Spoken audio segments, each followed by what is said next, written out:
All right. So Unit 7. Somebody's working on a timed thing too, so keep it down. All right, so number 1, allay, is to calm. We try to, as parents, allay your fears about whatever it is you may be fearful about. At our house, even as young adults, after a doctor's appointment, they want their Chick-fil-A milkshake. Can I have my milkshake? Because when they were little, that helped to allay their fears, especially if they had to get shots that day or whatever. But anything that will calm you, some of you, your animals, give you a sense of calm or peace, or you may have a favorite blanket that you like to wrap up in. Number 2, bestial, beast-like or brutal. I think of the character Tom from The Great Gatsby. This would have been a good adjective to use to describe him. You have, of course, the Beauty and the Beast. For 75% of that story, he's beast-like or brutal. Number 3, convivial, is anyone who's very sociable. They can pretty much get along with anyone. They're kind to most people. Amiable, that you learned, I think maybe 2 years ago, is a good synonym for it. They like to have fun. So I think about Daisy, kind of the actions that she took, and kind of, I just want to have a good time. Number 4, your coterie is your little group of friends, your acquaintances that you know, that you relate to.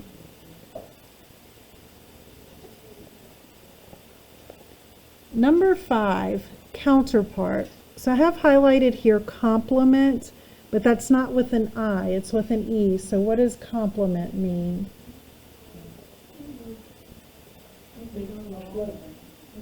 Yeah, they get along together. In this case, they're like your partner. So a counterpart, I'm trying to think of a good example.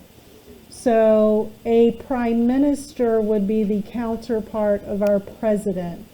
Like, it's the same kind of title, just in a different country.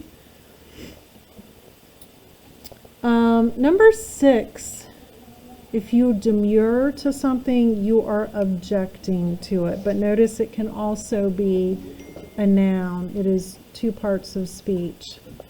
Okay.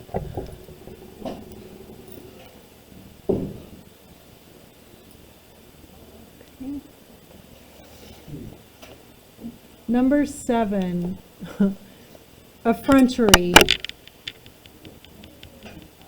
boldness. When a teacher has a specific set of rules and a student consciously does things that don't follow the rules, it's to the point of being disrespectful, or you're making fun of, or you're trying to belittle and say, you don't have the power you think you have. So that shameless boldness. Number 8, embellish. Hester embellished her A with the gold thread, and that made people in the community very upset. This was supposed to be her punishment. She's turned it into something beautiful. You can't do that. So to embellish can be to decorate. Number 9, ephemeral, means it is short-lived. This wonderful, beautiful 70-something degree weather will be gone by the weekend. There was a snowflake on our app for a few hours for this Sunday coming up. Did y'all see that?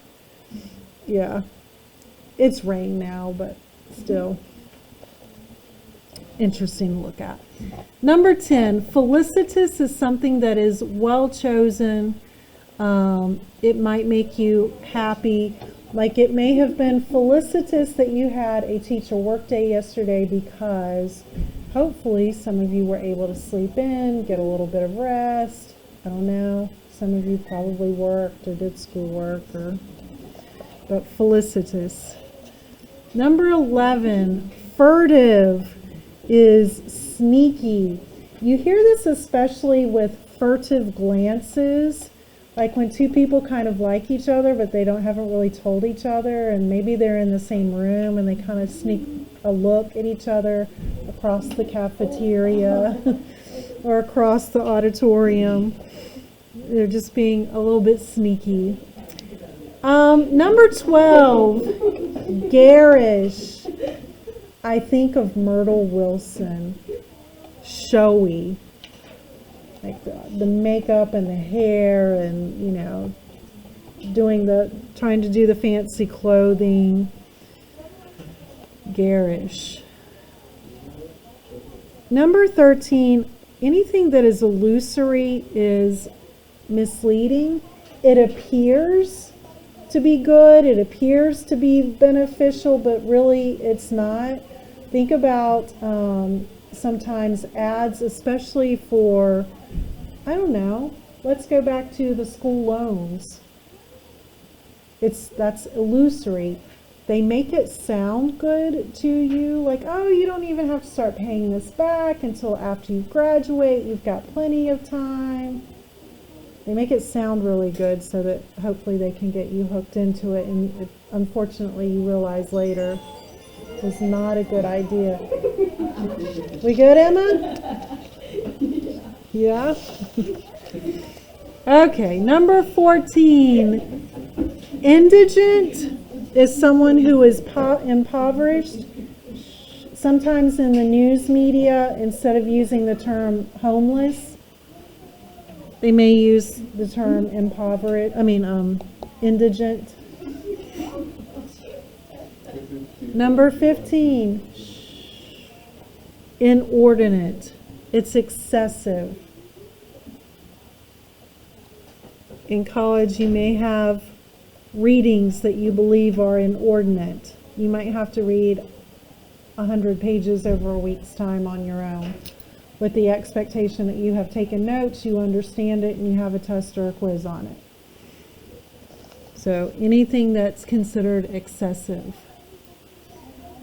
Number 16, jettison, is to get rid of. You often hear this as in like ships jettison cargo if they're starting to sink, to help make the ship lighter.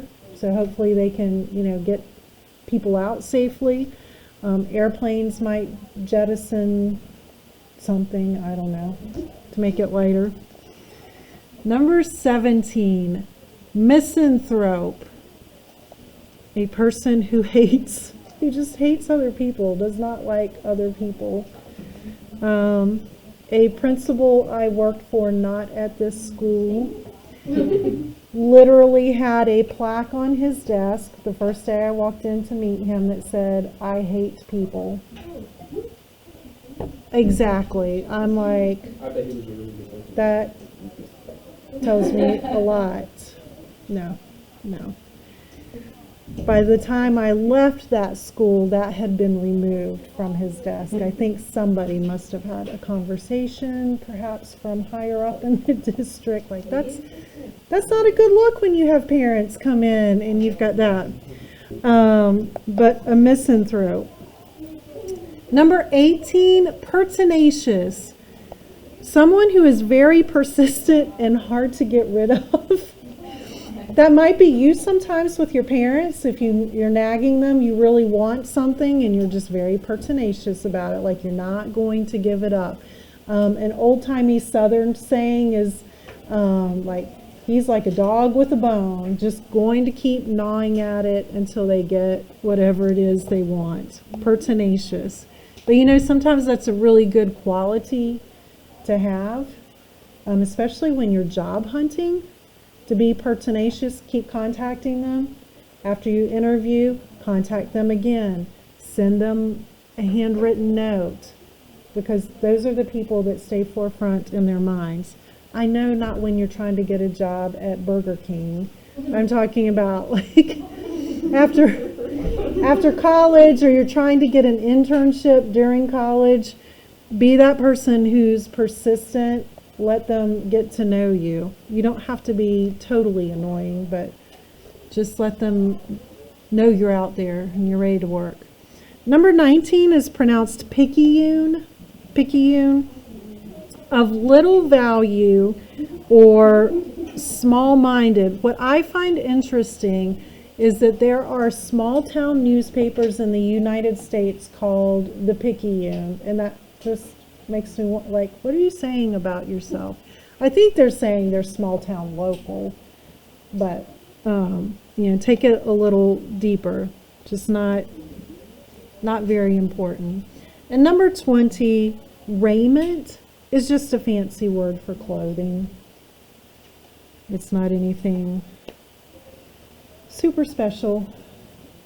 The king's raiment, maybe he was wearing a robe and he had his crown on with his scepter. Raiment. All right, I am turning it off.